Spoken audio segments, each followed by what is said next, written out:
Boa tarde. Pedreiro confessa que matou a menina Yasmin Lorena, estrangulada. Família dá volta ao mundo em ônibus. Pesquisadores trabalham em vacina que mata o mosquito da dengue. Lei pode destinar dinheiro de multas de trânsito para o SUS. Meu convidado hoje é o dirigente estadual do PPS, Valber Júnior, na pauta eleições 2018. Sexta-feira, 27 de abril de 2018. Eu sou Diógenes Dantas. O RN Acontece está começando.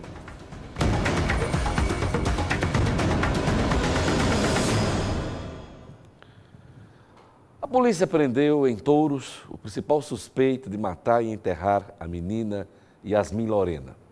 Marcondes Gomes da Silva, de 45 anos, estava foragido desde terça-feira, quando a polícia encontrou o corpo da criança numa obra onde o suspeito trabalhava. Veja na reportagem de Jacques Damasceno. Era por volta das 4 horas da tarde quando Marcondes Gomes da Silva deu entrada na Delegacia Geral da Polícia Civil. O homem de 45 anos é o principal suspeito de ter assassinado e enterrado a menina Yasmin Lorena, de 12 anos, desde o dia 28 de março, quando saiu de casa na comunidade da África, na Redinha, para fazer uma entrega a pedido da mãe. A prisão aconteceu 2 dias depois da polícia encontrar um corpo, possivelmente o da jovem, enterrado em uma casa em construção a 200 metros da casa dela. Marcondes era pedreiro da obra e desapareceu durante as buscas no imóvel. Ele só foi encontrado após denúncias anônimas. Estava escondido em uma praia no município de Touros, litoral norte potiguar. Você podia muito bem se apresentar e não tá fugindo, né, pela praia. Não, eu ia pra casa da minha sobrinha para ela me arrumar um advogado. Entendeu? Pois bem, a Polícia de Touros fez o papel dela. Eu ia arrumar um advogado para minha sobrinha, para mim se apresentar. A chegada à delegacia dava início ao primeiro depoimento do principal suspeito do caso. Primeiro, ele negou que tivesse praticado o crime, mas durante as 7 horas seguintes, apresentou à polícia uma versão da história em que ele e a mãe da menina teriam juntos praticado o assassinato. Ingrid Araújo e o esposo passaram parte daquela noite no prédio da Delegacia de Homicídios e Proteção à Pessoa, confrontando a versão do acusado. A suspeita da participação dela levou diversas pessoas a cercar a casa deles na Redinha e ameaças foram feitas. Mas o casal voltou para casa livremente e negou qualquer envolvimento.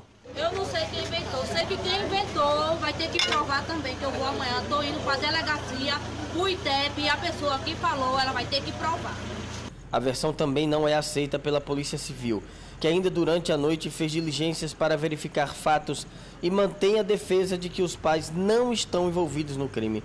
Passava das 11 horas quando os primeiros agentes e delegados começaram a sair da Delegacia Geral. Marcondes foi o último a deixar o prédio e foi encaminhado ao sistema prisional do Estado. Ele não falou com a imprensa. Marcondes, aqui uma declaração para declarar. Alguma declaração, Marcondes? Amanhã, o desaparecimento da menina completaria um mês e hoje uma nova versão da história foi apresentada pelo pedreiro. Antes de ser encaminhado ao sistema prisional, Marcondes Gomes da Silva confessou aos investigadores que matou a menina Yasmin Lorena, asfixiada com um arame após tentar manter relações sexuais com a criança. A informação foi confirmada agora há pouco em uma coletiva de imprensa convocada pela Polícia Civil. Segundo a delegada do Cinéia Costa, titular da Delegacia Especializada em Defesa da Criança e do Adolescente, Marcondes também confessou que agiu sozinho e que cometeu o crime no mesmo dia do desaparecimento da menina. Para a Polícia Civil, o caso está elucidado, pois mesmo dependendo ainda do resultado do exame de DNA para comprovar que o corpo é da menina, a roupa encontrada, o depoimento colhido e outros elementos coletados são suficientes para confirmar a suspeita. Olha, o caso de Yasmin é mais um que nos enche de indignidade e de medo. Eu digo isso porque a gente vive hoje com medo aqui no Rio Grande do Norte. Ao saber dos infortúnios vividos por uma colega de profissão na manhã de ontem, em Natal, me veio uma tristeza enorme sobre o medo que toma conta do Potiguar nos últimos tempos, seja na capital, seja no interior do estado. Todo mundo tem uma história de violência para contar, sendo vítima ou como pessoa próxima a quem já foi alvo dos bandidos. Dia desses houve um arrastão a casa vizinha, lá onde eu moro. Era cedo da manhã, num sábado. Outro dia, um pai foi morto na frente da filha em Candelária. Também era sábado, no meio da manhã. Um casal de militares de Santa Catarina, em viagens de férias, foi abordado por bandidos numa pizzaria na Zona Norte de Natal. A moça perdeu a vida, o marido ficou ferido em estado grave. Até o governador, o governador Robinson Faria, teve o carro particular roubado numa cidade do Agreste e até hoje nada de notícia sobre o veículo. Se até o governador não se sente seguro, imagine o cidadão comum, nós, pobres mortais. A reclamação é geral, a violência expõe a face dura de uma verdadeira guerra civil que faz vítimas diariamente pelo país. Ontem, uma colega de profissão fechava o portão de casa para ir trabalhar e foi abordada por 2 criminosos. Resultado, levaram o carro dela e os pertences roubados. Aliás, levaram ela também no carro. Por quase 1 hora, ela esteve na mira dos assaltantes. Mas, felizmente, escapou ilesa. Esta é a rotina que vivemos hoje, com a sensação angustiante de ser a próxima vítima. Olha, uma família que dá a volta ao mundo de ônibus fez uma parada em Natal. Os aventureiros vão passar em outras cidades brasileiras e a ideia do grupo é conhecer 80 países. Veja na reportagem de Milena Pontes. Quem vê este ônibus não imagina que existe uma casa lá dentro. Tudo foi adaptado para oferecer conforto aos pais e 3 filhos que passarão 6 anos viajando pelo mundo. A nova residência da família tem sala, cozinha, banheiro e quartos. Segundo o escritor Rodrigo Nunes, o planejamento e organização começou há cerca de 3 anos. E em agosto de 2017, a família caiu na estrada. Quando eu voltava da segunda viagem de moto por todo o continente americano, eu fiquei sonhando em poder conhecer os outros 2/3 do planeta, né? E antes de ter as pequenas, aí quando veio as pequenas eu já sabia que era com elas, para mostrar para elas, né? Poder oferecer o mundo para elas é realmente um sonho para a gente. A família morava no interior de São Paulo e já desbravou várias cidades do Brasil. O objetivo é conhecer 80 países em 4 continentes, percorrendo cerca de 100 mil quilômetros. Aqui no Rio Grande do Norte, eles ficarão por 2 semanas. Olha, o desafio aqui da família é porque eles viajam com 2 crianças, uma de 6 e uma de 8. E uma dúvida que muita gente tem é como elas fazem para estudar. E a Andréia vai explicar. Andréia, quer dizer então que elas estudam aqui mesmo, é isso? Isso, é a primeira pergunta, né, que as pessoas fazem quando entram nas nossas páginas e perguntam como é que elas estudam. Elas estão matriculadas na mesma escola que estavam na nossa cidade, eles me mandam as apostilas e eu sigo o conteúdo da escola. Aqui em Natal, o ônibus está parado no estacionamento de um shopping na zona sul da capital e pode ser visitado de quinta a domingo, das 3 horas da tarde até as 9 da noite. Esta contadora veio conhecer o espaço e disse que está planejando, junto com o marido, também adquirir um motorhome. E é o sonho de poder viajar, poder levar a casa junto, né? Com todo o conforto que a gente tem em casa, a gente poder levar isso em 4 rodas e ter o privilégio de poder conhecer vários lugares, várias cidades e poder parar onde quiser. Veja a seguir, pesquisadores trabalham em vacina que pode matar o mosquito Aedes aegypti, o famigerado mosquito da dengue, da zika e da chikungunya. O RN acontece e volta em instantes.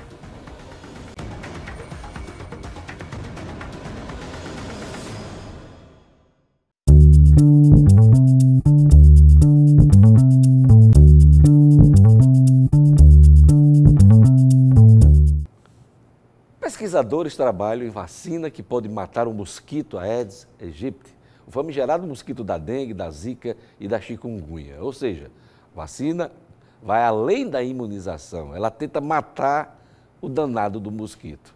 Os testes ainda estão em fase dos ratos. Veja na reportagem de Wanda Sampaio.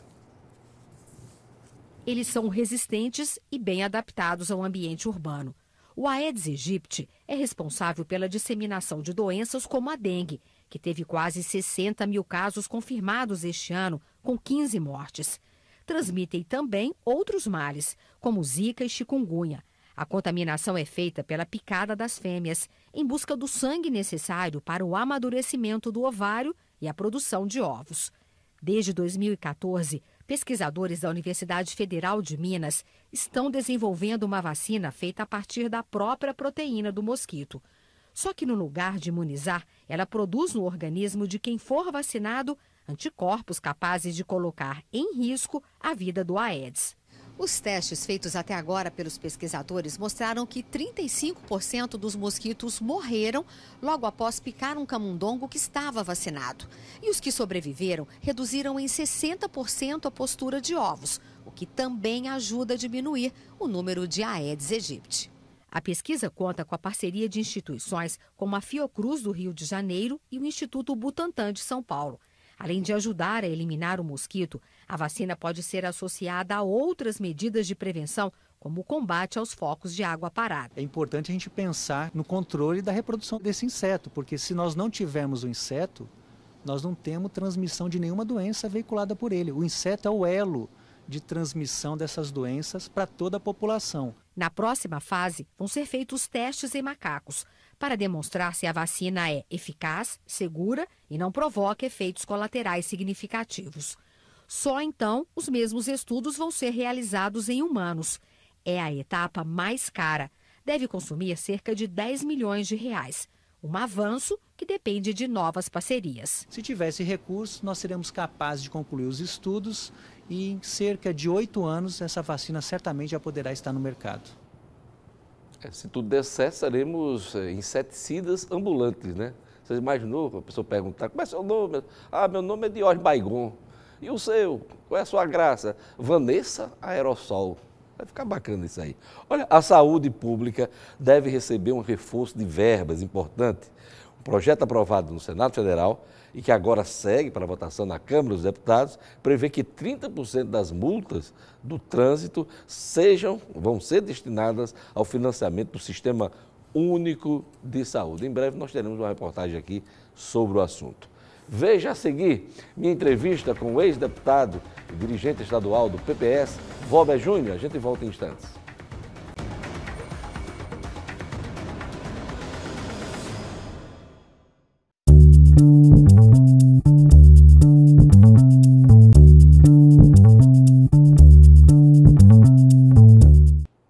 O PPS quase fisga Luciano Huck na eleição presidencial. Agora, a legenda pode ir de Geraldo Alckmin.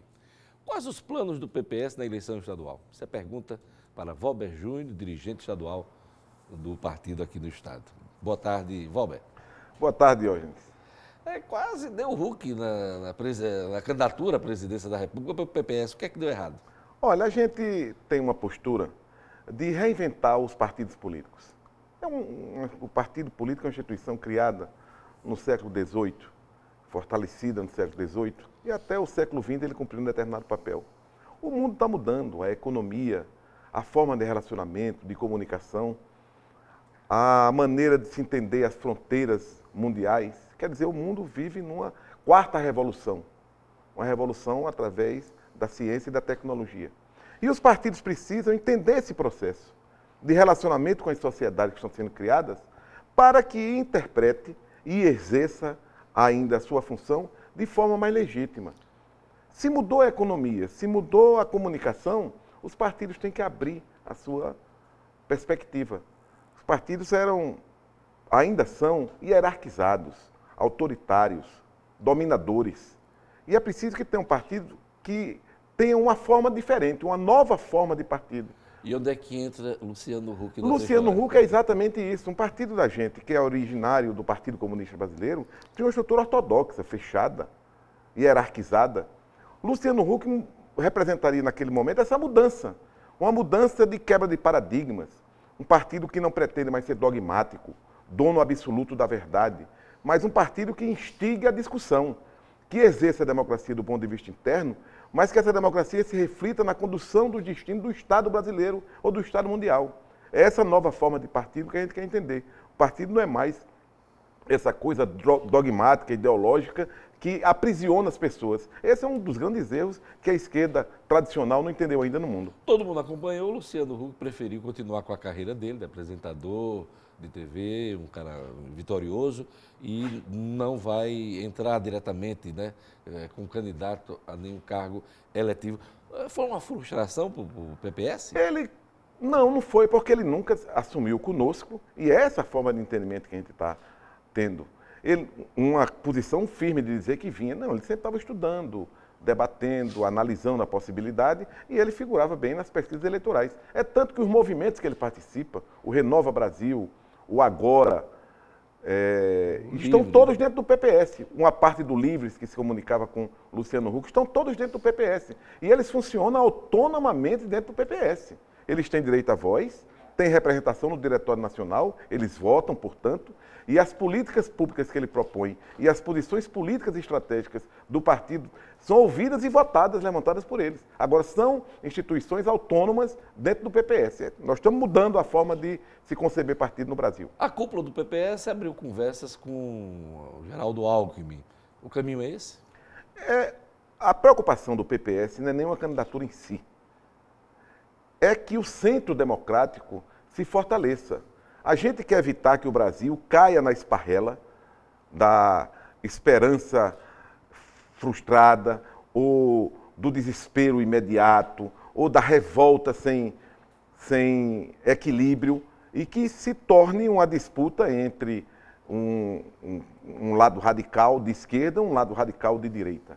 A gente acha que o Brasil está precisando de equilíbrio. Então a aposta do PPS vai ser o centro democrático. O centro democrático, para equilibrar as instituições, o diálogo, acabar com esse ranço odiento que está tomando conta da discussão política, dessa dicotomia emburrecida que só produz raiva e discriminação das pessoas, inclusive famílias, amigos, partidos políticos. A gente quer resgatar no Brasil o processo civilizatório, respeitar a opinião das pessoas e dirigir o Estado que tenha como fundamento a democracia como valor universal. E qual é a aposta do PPS dentro dessa visão de ficar no centro? Pode ser Alckmin, eu acho que vai crescer a sua candidatura, a tendência maior do partido aí com Alckmin, mas a prioridade da gente é que esse candidato, o Alckmin ou outro, fortaleça o centro democrático e evite essa polaridade, essa polarização entre os extremos. PPS no Rio Grande do Norte. Quais os planos do partido para a eleição estadual? Uma eleição que está muito aberta também aqui no estado, Valber. Completamente indefinida, completamente aberta. A posição do partido, enquanto instituição, é que resgate a sua cadeira na Assembleia Legislativa e consiga colocar alguém no plano federal. Nós temos duas principais pré-candidaturas. A deputada estadual, a advogada Laura Helena, e a deputada federal, o doutor Geraldo Ferreira, que é presidente do Sindicato dos Médicos. São as candidaturas que o partido está mais empenhado em eleger e que tem mais condições de obter vitória. Do ponto de vista majoritário, como é que se posiciona o partido? Eu li alguma coisa na imprensa de que o PPS poderia se juntar ao projeto de reeleição do governador. Procede? Procede. Há uma divergência até nacional em relação à candidatura do PT no Rio Grande do Norte. A gente respeita a senadora Fátima Bezerra pela sua luta, pelo seu desempenho, confirmada, a pré-candidatura confirmada. Né? Mas nós não temos afinidades políticas, nada pessoal e nada também que impeça um bom diálogo do PPS com essas forças. A gente defende o processo de respeito e que seja civilizado entre as pessoas que divergem. O ex-prefeito de Natal, Carlos Eduardo, ele está mais preocupado em reunir as forças tradicionais, o PMDB, o DEM, as forças mais conservadoras. PSDB, que é parceiro do PPS em alguns estados. Eu não sei se o PSDB está um pouco indefinido, até porque o PSDB participa do governo Robson. O natural é que ele apoie a reeleição do governador, porque senão ele não participava do governo. É difícil a gente pode até participar do governo na eleição e próxima à eleição já tomar uma posição enquanto partido e dizer assim, olha, eu vou sair para ficar independente e na próxima eleição a gente vai fazer uma aliança ou não. Mas não é isso que vem acontecendo. Na prática, o PSDB participa do governo de todas as instâncias de deliberação. Pelo que o senhor está falando, o PSDB não está agindo corretamente. Não, está, porque eu não vi nenhuma vez o PSDB dizer que não apoia a reeleição do governador Robson Faria. Na prática, na tradução que as pessoas podem, na leitura que as pessoas podem ter, O PSDB participa do governo Robson Faria em todas as suas instâncias, apoiando na Assembleia e dividindo responsabilidades das políticas públicas do Executivo. E a pré-candidatura de Fábio Dantas, que surgiu dentro de um núcleo aí de parlamentares e até com a simpatia de membros do PSDB. Aqui nesta bancada, recentemente, Rogério Marinho, que é deputado federal, liderança do PSDB, defendeu abertamente o apoio a Fábio Dantas. Também o vereador aqui de Natal, que é presidente do diretório municipal do PSDB, Dixon Júnior, também defendeu Fábio Dantas. O PSDB não está pendendo mais para Fábio Dantas, não? Eu acho que a candidatura de Fábio Dantas dificilmente será consolidada. Por que o senhor acha isso? Por que o senhor acha isso? Porque ele não é do PSDB. Se ele tivesse feito a opção pelo PSDB, ele poderia ser o nome natural do partido. Isso é a interpretação que eu faço. Mas ele se lançou com expectativa. Mas ele é do PSB, do Partido Socialista Brasileiro, que tem uma perspectiva de aliança que pode ser diferente da do PSDB aqui. Como é que vai sobreviver Ricardo Mota e o seu filho Rafael Mota? Eles têm que ter condições de disputar as eleições e ganhar as eleições. E os dois têm competitividade e competência para isso. Então há uma divergência, mas isso é questão do PSDB que vai resolver a candidatura com o PSB de Fábio Dantas. Mas eu acho que a candidatura de Fábio Dantas hoje não é uma candidatura competitiva. Então, pelo que eu entendi, o PPS veta qualquer aliança com Fátima, não gosta, não simpatiza com a candidatura não veta, mas não seria prioridade nossa. Certo. Não joga com a candidatura tradicional, que é de Carlos Eduardo, não acredita em Fábio Dantas, resta Robson Faria, é isso? A candidatura de Carlos Eduardo também não é uma candidatura descartada. A gente conversa com todas as forças políticas do Rio Grande do Norte. Mas a conversa está mais adiantada, há tratativas mais profundas com o governo do Estado, mas não há nada definido. O PPS se sente muito à vontade, livre e independente, para conversar com todas as forças políticas. Na hora que assumir o compromisso, será público e transparente o nosso posicionamento. E como é que o senhor avalia o desgaste do atual governador, do ponto de vista político, administrativo, conta de atraso de folha, problemas da segurança pública? Como é que o senhor avalia esse desgaste do governador? O executivo brasileiro está desgastado. A representação política brasileira está desgastada. Esse questionamento que eu faço para os partidos e a sua reinvenção, a sua reengenharia, a sua mudança, a sua remudança, isso serve para o governo do Estado. Em todas as unidades da federação e a unidade federal, o governo federal.